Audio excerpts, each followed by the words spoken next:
সূরাতুল আসরটা শোনানোর কারণ হলো এই সূরাতুল আসরের সর্বপ্রথম যে আয়াত আল্লাহ পাক এখানে ওয়াওটাকে হারফুল কসম এনে আল্লাহ তাআলা কসম করে বলেন ওয়াল আসর, সময়ের কসম করে বললাম আমার সৃষ্টি জগতের যত মানুষ আছে সমস্ত মানুষ ক্ষতির মধ্যে রয়েছে।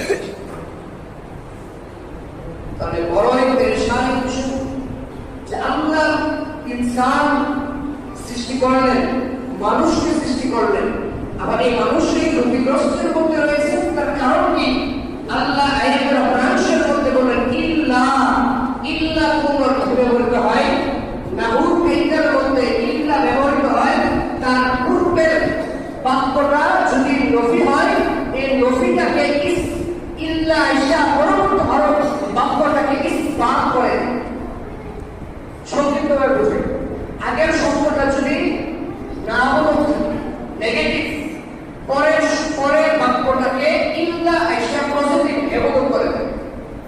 যেমন কালিমার মধ্যে বলা আছে লা ইলাহা, কোনো রব নাই, কোনো মালিক নাই, কোনো ইলাহ নাই, কোনো আল্লাহ নাই, কোনো প্রভু নাই, কোনো রহমান নাই, কোনো রহিম নাই, কেউ নাই, ইল্লা করে হ্যাঁ আছে।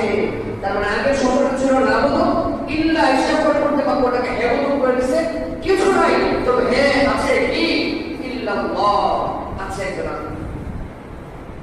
ঠিক তদ্রূপভাবে সমস্ত মানুষ ক্ষতিগ্রস্ত, ছোট বাচ্চা সেও ক্ষতিগ্রস্ত, বৃদ্ধ বাবা সেও ক্ষতিগ্রস্ত, মুসলমান সেও ক্ষতিগ্রস্ত, অমুসলিম সেও ক্ষতিগ্রস্ত, যে বুঝে সেও ক্ষতিগ্রস্ত, যে বুঝে না সেও ক্ষতিগ্রস্ত। তো ক্ষতিগ্রস্ত থেকে বাঁচবে কারা? আল্লাহ পাক বলেন ইল্লা আল্লাযীনা আমানু, যারা ঈমান এনেছে, ওয়া আমিলুস সালিহাত, ঈমান আমল করে এবং যারা নেক আমল করেছে তারাই এই ক্ষতি থেকে বাঁচতে পারবে।